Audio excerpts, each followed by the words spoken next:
Hey, gorgeous! Welcome to the Business Mindset Podcast with Holly Worton, which combines powerful strategies on how to upgrade your business mindset along with practical business tips to grow your business. This podcast features solo shows with Holly and also interviews with inspiring women entrepreneurs from around the world. Thank you so much for joining us today. And now, here's your host, Holly Worton. Hello and welcome to the Business Mindset Podcast, episode 201. This is your host, Holly Worton, and I'm here with a special extended episode. So I've got not just one, but 4 guests today for a mini interview where we're going to be talking about how to bring the woo into your business. And this episode came about because every once in a while I ask the women in my Business Mindset Alchemists private Facebook group, which you can find at hollyworton.com/group, what they'd like me to talk about on this show. And the topic of woo came up. So they wanted to know how to get over your fear of sharing your woo. And because this is something I've personally struggled with, and I know it's something other people struggle with, I thought it was worth really delving deep into this topic and making kind of a big deal out of it. Because I'm going to be honest, I'm still not 100% open about my woo, which you may find surprising. I actually was recently speaking to a friend and she said that she used to love this podcast until it started getting a little bit more woo and then she stopped listening. So if you've been following me for any amount of time, you've probably been seeing it come out little by little. I've been taking baby steps to kind of get there and get open about it, but I'm still not at 100%. So as you can tell, I knew this wasn't a topic that I consider myself to be an expert on, so I contacted 4 of my online business friends whom I considered to be experts on the topic, people who are super confident and comfortable talking about this stuff, and I asked them about their experiences. So I asked them for their top tips on how people can get over their fear of sharing their woo so that people can be 100% authentic or more authentic and aligned and open online if that's what they want. Because, that's kind of the buzzword these days. You've got to be authentic. And that makes absolute sense because the more authentic we are and the more we show of ourselves, the more we'll attract the right clients to us in our business.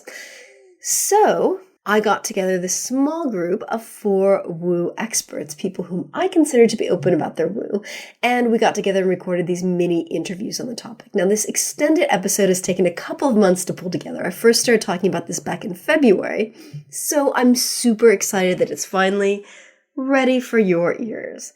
So before we get into it, just wanted to talk a little bit about woo. It's a heavy word, and as you'll hear in this episode, some of the experts don't like the word at all, and it's not surprising why. Because while I like the word because I love woo stuff, and I see it as the secret sauce to many of the women that I enjoy working with, the official definitions are pretty derogatory. So Merriam-Webster defines woo-woo as something that is dubiously or outlandishly mystical, supernatural, or unscientific. Dictionary.com defines it as being based on or involving irrational superstition. And the origin of the word is not certain, but people think it's based on that kind of woo, kind of weird background sound in like science fiction or weird kinds of films. So it's not a super positive word. And so it's easy to see why so many people feel really uncomfortable with sharing their woo side. But as one of our guests, Lisa Wechtenheiser, says on the show, everybody has it to one degree or another. And it's true. It's just a matter of how much you integrate that into your life and your business. So without further ado, let's get into this episode. We're going to start out with our first guest, Cara Wilde, who helps people who are called to co-create a heaven on earth.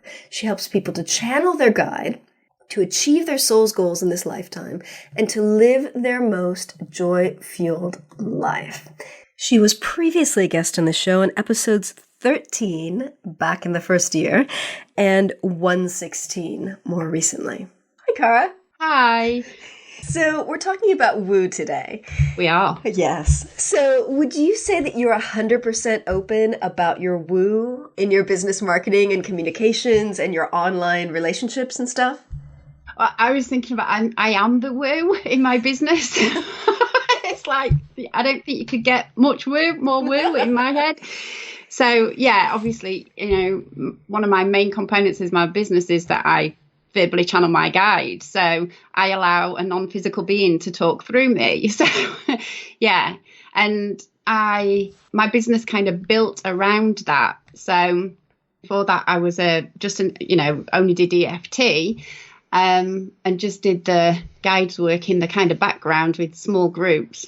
And so when I came online, I'd not come across the term woo before. Oh, what's that? That's just normal. Yeah, what is that?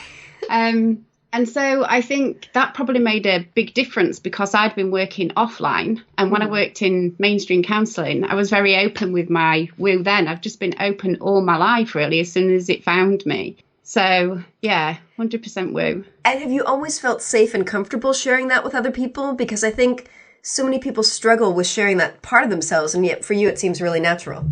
Well, do you know, it's the term woo that I think can throw us.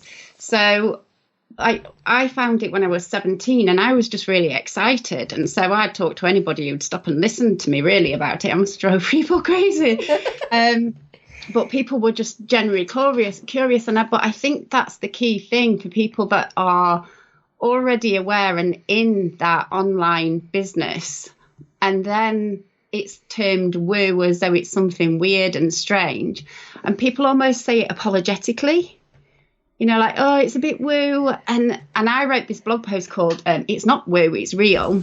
And I think that if I was going to say anything to anybody who's like in that place where they know it's woo, but they've discovered it for themselves, that try and think of it as different. It's like, it's natural. It's just not usual, and just don't think of it. I wouldn't even call it woo. What would you call it? Or would you just not give it a name? No, just this. I don't think I would call it. It's just these experiences I'm having, and I mean, I think we've all got our own areas of vulnerability. So my area of vulnerability around it is not business online. My area of vulnerability can be business groups that are set up for serious businesses. And I'm thinking, oh God, are they going to think because I'm, of what I do that I'm not capable? But that's my own judgments. That's not been my experience. And my other area of vulnerability was when my kids went to school, mainstream school, and we live in a small village. Everybody knows everybody. And I'd not been here long. I'm just like, oh God, because I didn't know how it would affect the kids. So the other piece of advice I've got is be discerning. Like, tell it in dribs and drabs and test it out a bit. But my experience, even with the teachers, they were all like, whoa, that's awesome. Oh, and my auntie thinks she once saw a ghost. And everybody's got a story because people are fascinated. People are fascinated. I think you're the second person who's told me that. So I think that's something that's really important for listeners to take away is people are more curious and interested and, as you say, fascinated than we might think. Yeah. So what would you recommend people do to let go of their fears of judgment about this? Well, I mean, it depends what business you're in. I would say that the using discernment, it would be to introduce it with the excitement that you actually feel, and if you are still a bit wobbly about it or not sure about it yourself or how it's going to show up in your business, then is it the right time to share it? Like, it's okay to not share what's going off if it doesn't affect your business. But if you are going to really own it, if you're going to share it, this amazing thing's just started happening and I don't really know what it is, and just ease it in just gently. Does that make sense? Mm-hmm. Yeah. And I feel like sharing this part of our lives is part of being open and vulnerable online, but also really stepping up as who we are in all facets of who we are. And do you ever feel like if you were to hold I mean, obviously this is your business, but if you were to hold kind of all the stories you share about this part of your life, if you were to hold that back, how would that affect you online? Do you feel like that would make you be less you?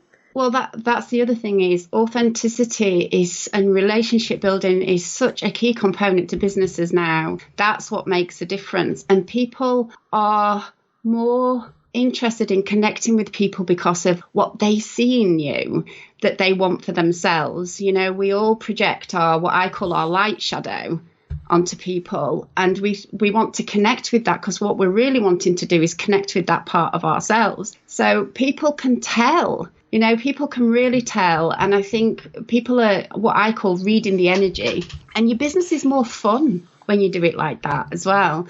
You know, I've just really brought into my business an element of play, which is a core strength for me. But I have a fear that I'm not going to be taken seriously. So my fear is not the woo, it's other things. We all have our places, but I'm getting really good feedback because I'm engaging, I'm being me, and work flows easily and, well, more easily, you know, and it feels a bit magical when you play to your core strengths, I think.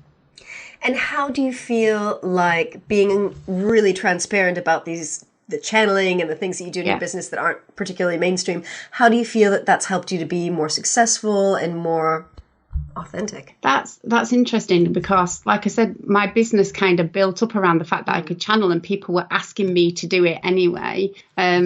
But it's helped my business in that the people that want to be able to do it for themselves and want to know about it are interested even more. So it's opened up new products and services. It's opened up new pipelines of connection and Good. So do you have any last tips for someone who maybe is feeling a bit wobbly, but they do want to step up and share more about this side of themselves?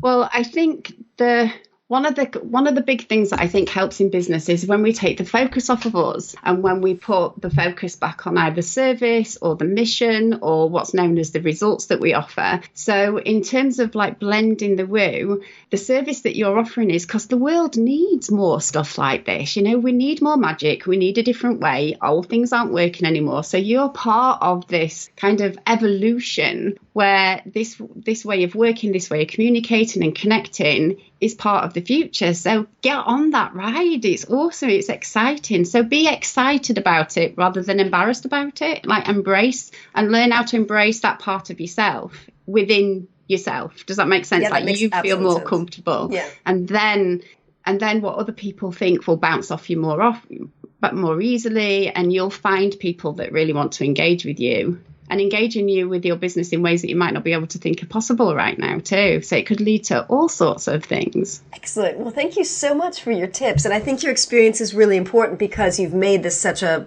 fundamental part of your business. So yeah, thank you. Yeah, you're welcome. Our next guest is my business coach and mentor, Lisa Wechtenheiser. Lisa is a channel for guides and teachers in spirit. She calls herself the Trust Whisperer because she helps people to develop unwavering trust in themselves. And Lisa was previously a guest on episode 88.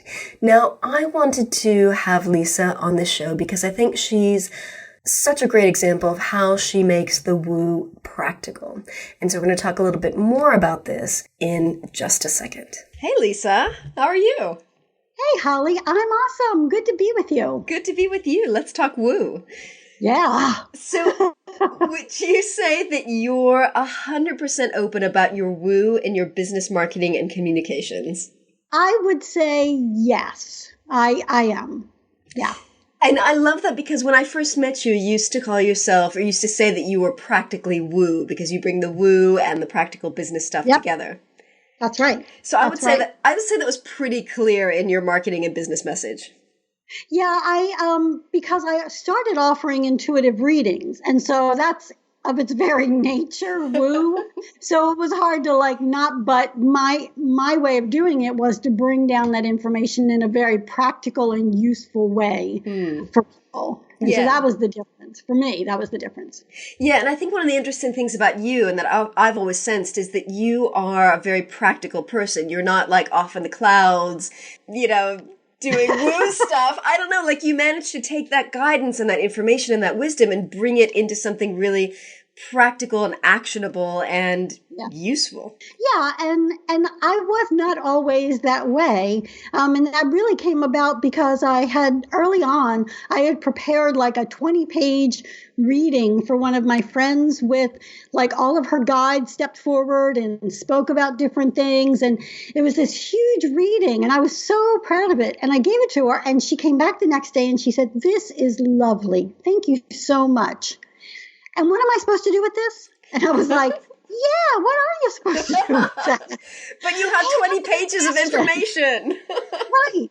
And so that's actually where Practically Intuitive was born, because I thought, well, yeah, you can't just tell people, "Oh, your aura is pink and there's love all around you." And how does that impact me in my life? So that's really where I thought, okay, there needs to be another piece to this. And then I started bringing it down. So that was my agreement when I worked with, and it still is, with spirit guides, is that any information that they give me for my client has to be something that we can bring down into real life action so that they can see that how things change by doing that. And they do.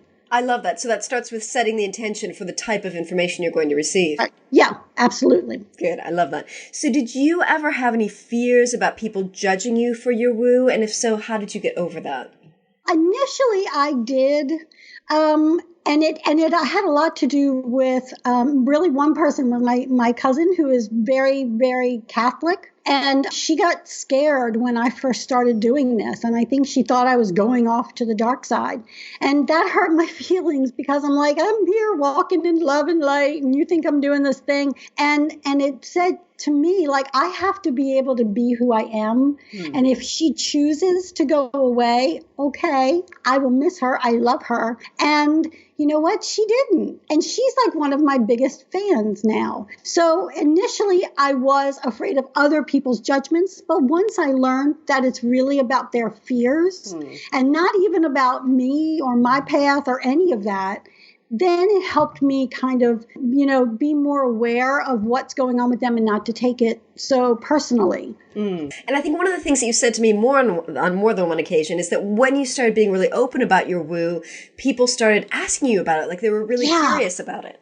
Yeah, I worked full time in a financial services firm, and I was very open. Like, I talk to dead people, and I do this thing, and I can talk to your spirit guides. And, that's kind of not a place generally where that happens, but I'm pretty normal, I'd say, in most respects. And so they didn't feel any fear. And in fact, we used to laugh because I had 2 windows around the area where I worked. And if people came to one window, it was business related. And if people came to the other window, they needed woo or counseling or some other thing that they knew I could have. And they were always like walking by me going, "Do you hear my brother? Is my aunt hanging around? Or what's the message for today?"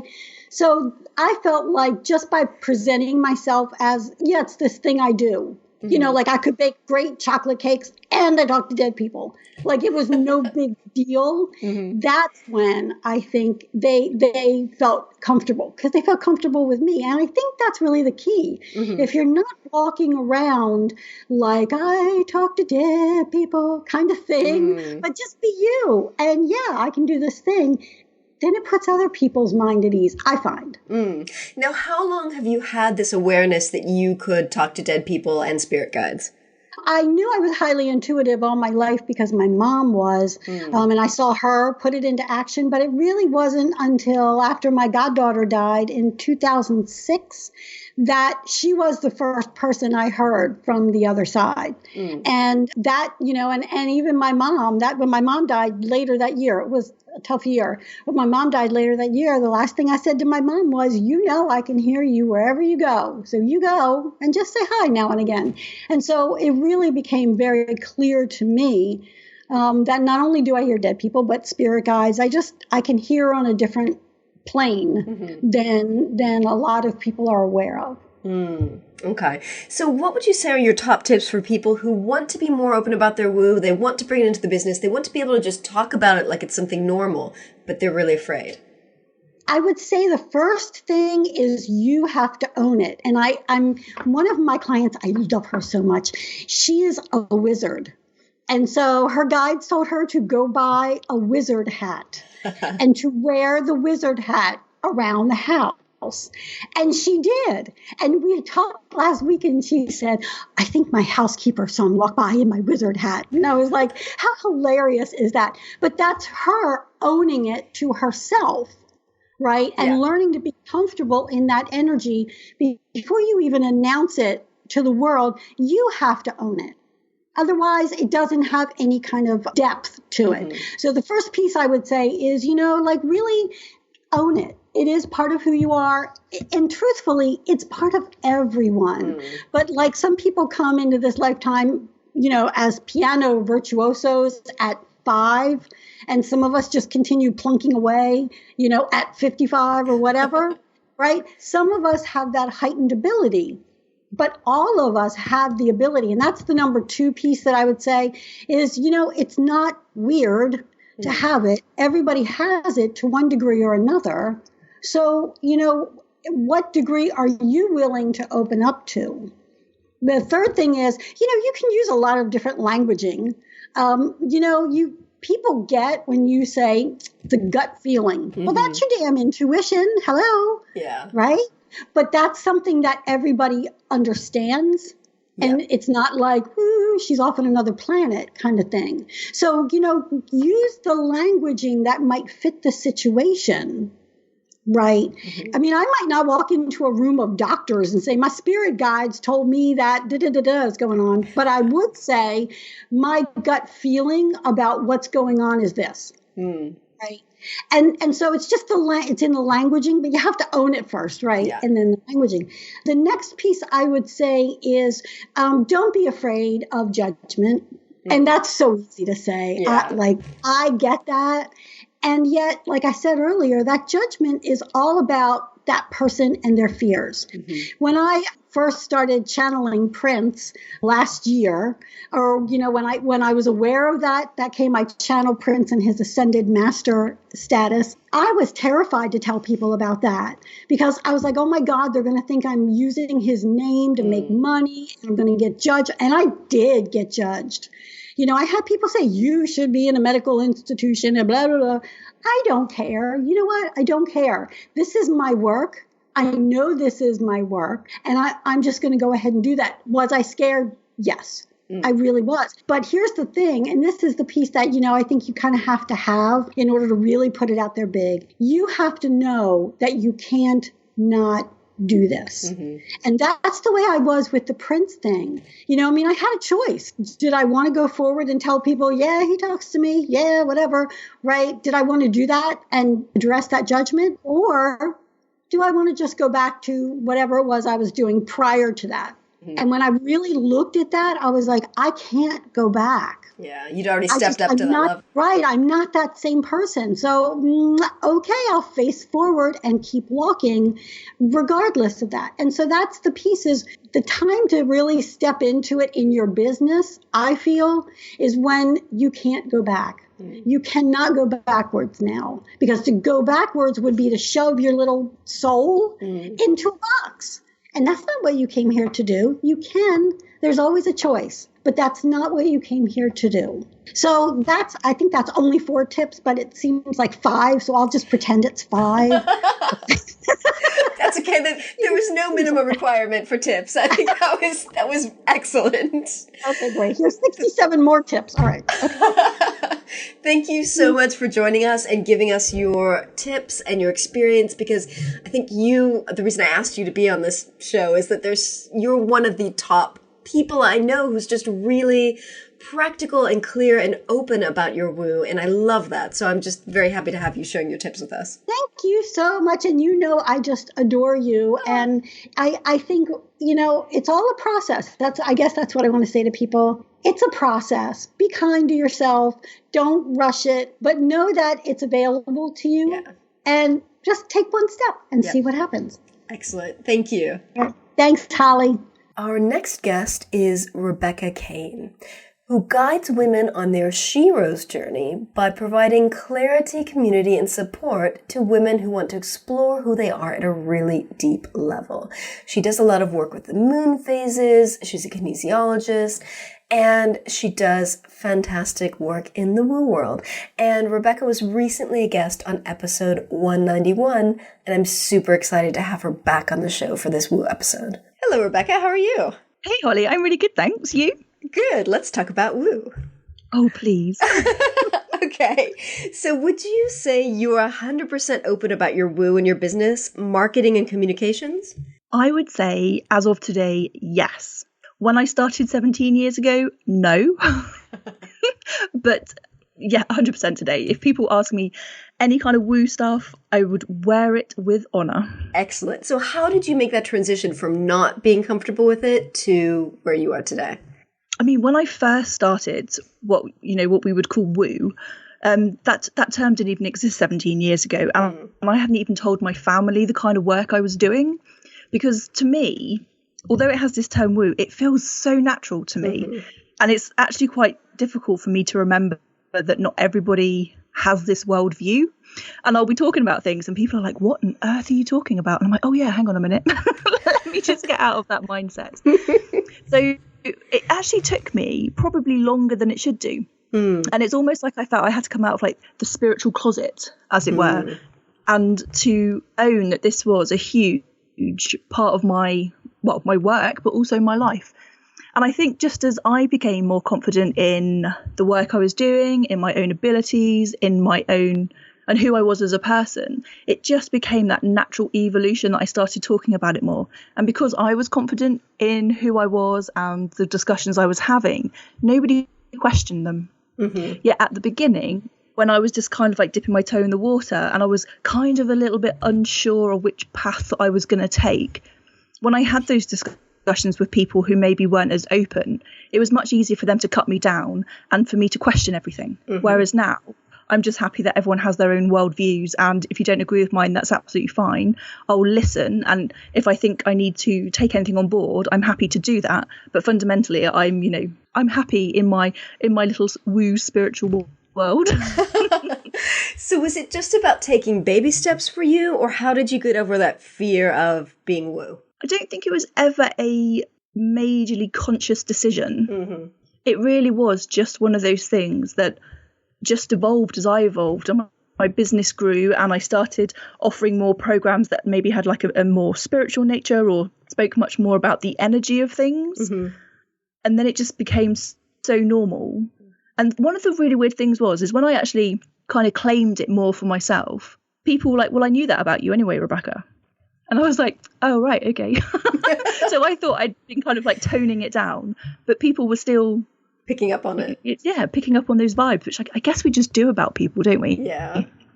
So how did your business change once you started to be more comfortable and confident and open about this side? It became much more aligned with me, and I was much more, the programs I was offering felt more holistic. I felt much more passionate about delivering them. They grew and they expanded. People got much better results because I suppose I was turning up as me, standing in my truth and in my power. And of course, your clients can only get the best results when you do that. Yeah. And of course, I was attracting the people that were resonant with that. Yes. Yeah, you were stepping into your own truth and your own power and attracting the right people for you. Yeah. And I just have the best clients. Yay. Yeah, I know. So what are your top tips for people who want to be more open about their woo and really step into the power of this, but maybe are afraid to do so or not comfortable with it? I think for me, the biggest thing would be to ask them why they're not comfortable about it.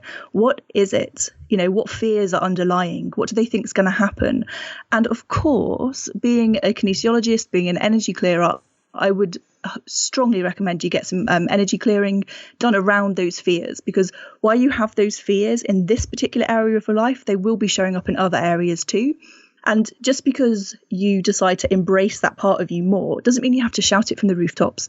It doesn't even mean that you have to include everybody in those conversations, but it does mean that you have to accept all of you. And I strongly, strongly believe that we need to accept all parts of ourselves, the good, the bad, and the ugly. So what would be some baby steps that people could start taking to move towards this acceptance of themselves? I guess one of the biggest things would be to find people that share your own views, and realize that actually you're not alone in these views, that you're not some crazy person having visions and dreams and with, mad skills. But there are a whole load of us out there, and it's just surrounding yourself with like-minded people. So, for example, when I first became involved with this, I was probably like 19 or 20, and I'd left university. And when I went home, my family thought I'd joined a cult because I'd changed that much. So for my own family, they were not the best people to try and nurture these new beliefs and these new skills, because it's like any plant, isn't it? You wouldn't expect to put a tiny little seed and when it first germinates and put it out in a thunderstorm and expect it to survive. Right. You'd nurture it in the greenhouse. You'd make sure it had all the right nutrients. And then, when it turned into the mighty oak, then, bring on thunderstorms because it's more resilient at that stage. And I think the same is with, spirituality or the woo or whatever you want to call it. When you're first kind of dipping your toe in that water and you're first learning and discovering those things, I think the most important thing you can do is just surround yourself with like-minded people so that you have somewhere where you're safe, where you can explore your new discoveries and everything that comes with it, because it really is like the Matrix. Once you take that pill, there is no going back. I like that analogy. And I completely agree, because you're stepping more into the fullness of who you are. Yeah. And that can sometimes be hard for those people around us that expect us or have always known us to be a particular way. Mm-hmm. It can be hard for them to understand and accept kind of like the new you. But of course, you're not new. You're just revealing more of your truth. Yes. So, yeah, it's about getting the right support around you. And just always, I always say, like, your intuition is like a muscle. And it's just always checking back in with yourself. Yes, I love And of course you'll stray, and of course you'll make decisions that in your heart are wrong, but you still make for the rational choices. But it's always just checking back in with yourself. Why are you doing it? Why are you making that decision? Why do you want to follow that path? And if you use that internal check-in as your North Star or your soul compass or whatever you want to call it, you're not going to go too far wrong. Excellent advice. Thank you so much. You're so welcome. It's been a pleasure to have you on this episode, and I look forward to sharing it, so thank you. Our next guest is Joanna Hennon, who's a channel who works with the spirit guides. She helps people to step into their greatness by accessing their soul wisdom and taking soul-inspired action. Joanna's been a guest on 3 previous episodes, number 86, 158, and 178. I'm super excited to have her on the show talking about woo and why she hates the word. Hey, Joanna. Hey, Holly. So let's talk about woo. Okay. All right. So would you say you're 100% open about your woo in your business marketing communications? I want to say yes, but in fact, probably not 100%. Okay. So, yeah. So what percentage would you say? Probably about 85%. Oh, that's interesting. Yeah. And what do you think would make up that 15% that's missing? I'm about to go public with it now on this interview, I suppose. So it'll be 100% when we're done. But I feel very comfortable sharing most of my woo. So I'm a channel. I work with energies all the time. But what I've kept back is some of what I consider, I guess, weirder stuff. Maybe the specific energies that I work with, and some of the extraterrestrial stuff I'm interested in, and the starseed stuff I'm interested in. And I have recently started talking about the parallel reality stuff I'm interested in. So that's maybe bumped up the percentage a little bit. Excellent. So when you first started working with this stuff, how did you get over fear of judgment about this kind of woo work? Well, I was kind of forced into it, I suppose, because when I started out, I really wanted to not use the word soul or spiritual or anything like that, which for someone who channels is really difficult. And I remember my first emails to friends and acquaintances announcing that I'm starting this business and all these things. I would just nobody would know what I was talking about because I was trying to describe what I do without using kind of the keywords of what I do. So I kind of had to embrace it more and start talking about it more because it was basically keeping me really stuck. because nobody could understand what I meant. Right. They're like, what does she do? What? Exactly. They were like, what is that? So at least like once I actually wrote a blog post called how I came out of channeling closet at the time. And yeah, I just had to decide to just start being more open about it and start just being, it wasn't even a decision to be more open about it. It was just being really clear about what I do. Mm-hmm. So just having that confidence to say, yeah, I talk to these things that are invisible and most people don't believe exist. And they have all this wisdom.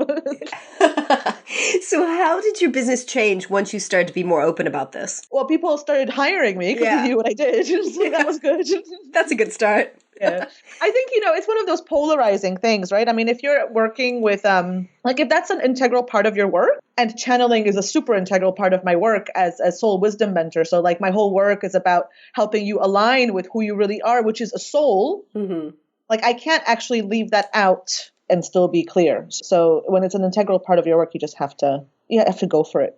You have to just get over yourself. Yeah, basically. So what are your top tips for people who want to be more open about this because it is an important part of their work, but they're scared of judgment or they're just afraid of what people are going to think? Well, I'd say take small steps. Like if you're in any groups where you feel safe, start talking about it there maybe, or start talking about it with some friends, business friends, even who you trust, mm-hmm. Because it's less a matter of kind of seeing how people react and more a matter of you practicing saying it. Ooh, I like that. Yeah.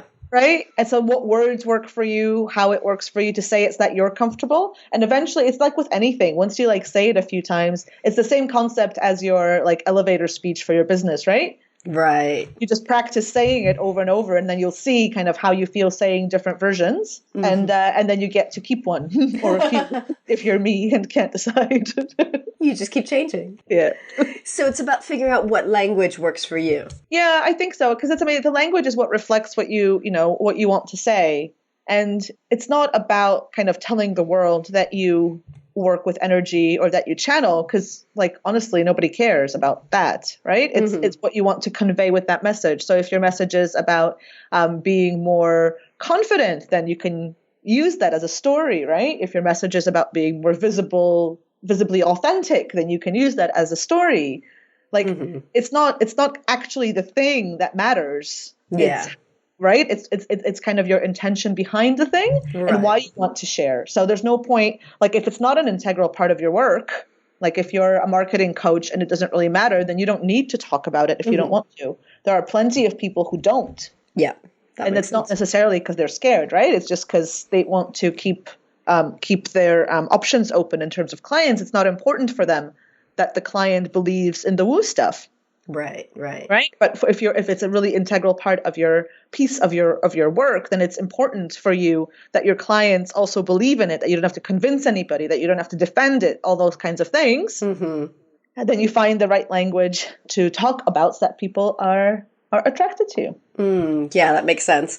So one of the things that I've been hearing from some of the other women that I've been talking to about this is that they believe it's not woo, it's real. It's just a part of their lives, and they don't necessarily even resonate with the word woo. So how do you feel about the word woo?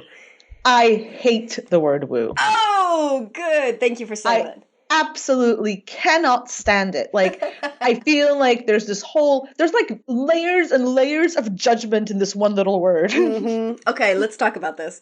So woo is not real. People say, oh yeah, I'm a marketing coach, but so I don't use any woo stuff. It's only real practical stuff. Right.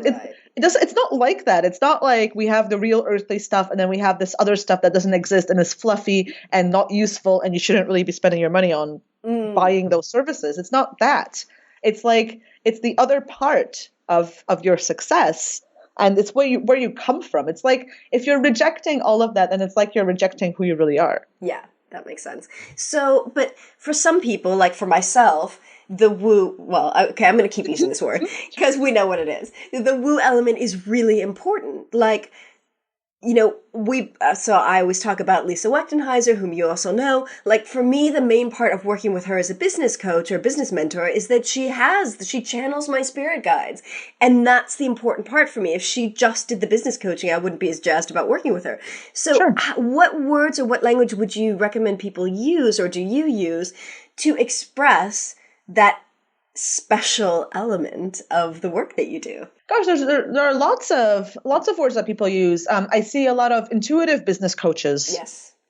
That's one, right? Mm-hmm. Or just intuitives in general who also kind of do business stuff, right? Yeah. The word I use personally, and I think I'm the only one as far as I know who uses this term, is soul-led. Yeah.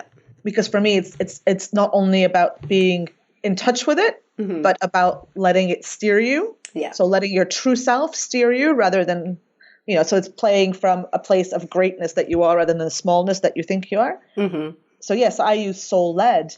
I've seen lots of similar words used, spiritual business mentor. Like, there's loads of people use all kinds of words to convey it. I think you have to find words that are really, really comfortable. Well, I'm not going to say comfortable, not comfortable. Yeah, because sometimes it's not comfortable. Yeah, because I started out calling myself an intuitive coach, but I found that I wanted to call myself intuitive to avoid using the word soul again. Yeah. Right. So now using the word soul is really important to me, and I get challenged on that all the time. Really? By business coaches, because they're like, but you're leaving all these other people kind of out of your ideal client group, whatever. Like, if you use soul, then you're going to alienate a lot of people. Well, yeah, that's the idea. And that's the idea. I don't want to kind of explain that to people. Yeah, either you get it or you don't. And if you don't get it, then you're not your ideal client. You're not. Yeah. I want to kind of start our work at that soul level. So you need to kind of be okay with that from the start, Yeah, exactly. If you're uncomfortable with that term, then you don't want to go any further. Indeed. Excellent. Well, thank you so much for joining us today. Thank you so much for your tips and advice and your disdain for the word woo. My pleasure. All right. Thank you. Thank you for listening. I hope you found this double-length episode to be useful. I hope you got some really good tips in there about how to make your woo a little bit more public and how to be comfortable with it. There's lots of great tips on taking baby steps in there to get a little bit closer to being more authentically you. So you can visit the show notes on this episode, as usual, at hollywharton.com/201. And you can find links to some of the things that we talked about, including links to all of our guests' websites and the other episodes they've been on. So as I mentioned at the beginning of this episode, the whole idea for this topic came from my private Facebook group, which I would love for you to join me in. It's called the Business Mindset Alchemist, and it's a group that's dedicated to exploring business mindset and how you can get the mindset you need to step into your greatness and achieve your dreams. Been getting a lot more active in the group lately, including lots of live stream videos that are kind of like mini webinars where you can get the chance to ask me questions on a specific topic. So if you're a woman entrepreneur, I would love to see you in there. So just go to hollywharton.com/group and you'll be redirected to the Facebook group. So thank you again for listening. And remember to visit hollywharton.com/201 for the show notes on this episode. Thank you. Thanks so much for listening to the Business Mindset Podcast with your host, Holly Worton. You can find more information about today's episode, including links for topics that were discussed at hollywharton.com. And if you enjoyed this episode, please remember to head over to iTunes and leave a quick review of this podcast. It just takes a minute. Thank you.